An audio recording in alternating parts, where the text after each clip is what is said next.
السلام علیکم دوستو، آج کی کہانی کا نام ہے ایمانداری کا صلہ۔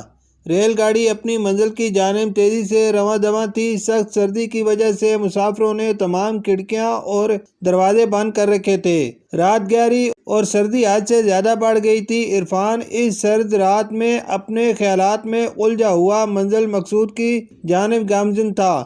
آج اسے رہ رہ کر اپنی بوڑھی ماں کا خیال آ رہا تھا، جسے وہ روتا ہوا چھوڑ کر کام کی تلاش میں دوسرے شہر جا رہا تھا۔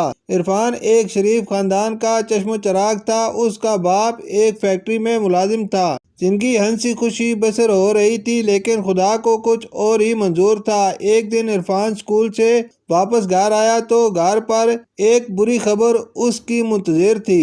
اس کا باپ آج ان دونوں کو چھوڑ کر اپنے خالق حقیقی سے جا ملا تھا۔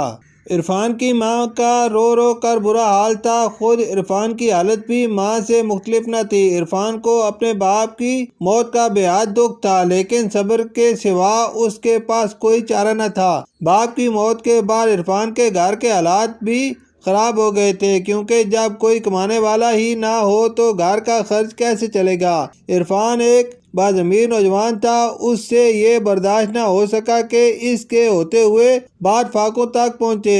اس لیے عرفان نے اپنے شہر میں کام کی تلاش شروع کر دی، لیکن اسے ہر جگہ مایوسی کا سامنا کرنا پڑا۔ آخر تنگ آ کر اس نے اپنی ماں سے دوسرے شہر جانے کی اجازت مانگی۔ آخر کار عرفان کے اصرار پر اس کی ماں نے بڑی مشکل سے اسے اجازت دے دی اور آج وہ اپنے مختصر سے سامان کے ساتھ دوسرے شہر جا رہا تھا۔ ٹکٹ دکھاؤ، ٹکٹ چیکر کی کرخت آواز نے اس کے خیال کا تسلسل توڑ دیا۔ عرفان نے فوراً ٹکٹ چیکر کو اپنا ٹکٹ دکھایا۔ ٹکٹ چیکر نے ٹکٹ دیکھ کر عرفان کو واپس کر دیا اور آگے بڑھ گیا۔ عرفان نے گھڑی میں وقت دیکھا، رات کے 3 بج رہے تھے۔ کچھ دیر بعد اس کا اسٹیشن آ گیا اور عرفان اپنا سامان لے کر اسٹیشن پر اتر گیا۔ اسٹیشن پر اترتے ہی اسے ہوا کا ایک تیز جھونکا لگا، جس سے اس کا جسم کام کر رہ گیا۔ رات ابھی کافی باقی تھی، اس لیے عرفان نے سوچا کہ صبح ہونے تک اسٹیشن پر ہی سویا جائے۔ ابھی وہ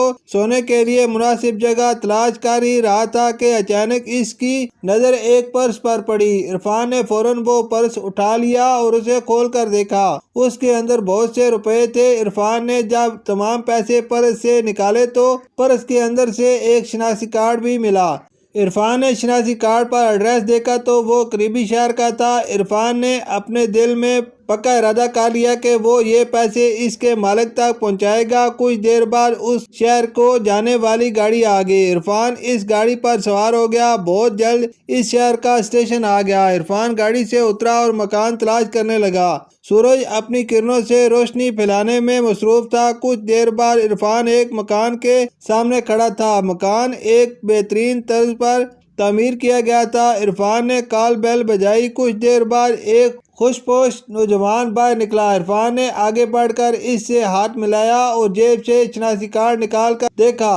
شناختی کارڈ پر اسی شخص کی تصویر لگی ہوئی تھی۔ عرفان نے ساری صورتحال اسے بتائی اور اس کے پیسے اور شناختی کارڈ واپس کر دیا۔ وہ شخص عرفان کی ایمانداری سے بہت متاثر ہوا۔ عرفان کو اپنے ساتھ اندر لے گیا۔ اس شخص نے عرفان کی خوب خاطر مدارت کی اور دوسرے شہر آنے کی وجہ پوچھی۔ یہ نوجوان ایک بہت بڑی فیکٹری کا مالک تھا۔ عرفان نے اسے بتایا کہ وہ دوسرے شہر نوکری کی تلاش میں آیا ہے۔ اس شخص نے عرفان کی ایمانداری کو دیکھتے ہوئے فوراً اپنی فیکٹری میں ملازم رکھ لیا۔ عرفان بھی بہت خوش ہوا کہ اسے اس کی ایمانداری کا پھل مل گیا ہے۔ اس کہانی سے ہمیں یہ سبق ملتا ہے کہ ہم پر چاہے کتنی ہی مصیبت کیوں نہ آ جائے، مصیبت سے کبھی گھبرانا نہیں چاہیے اور ہمیں ہمیشہ ایمانداری سے کام کرنا چاہیے۔ شکریہ۔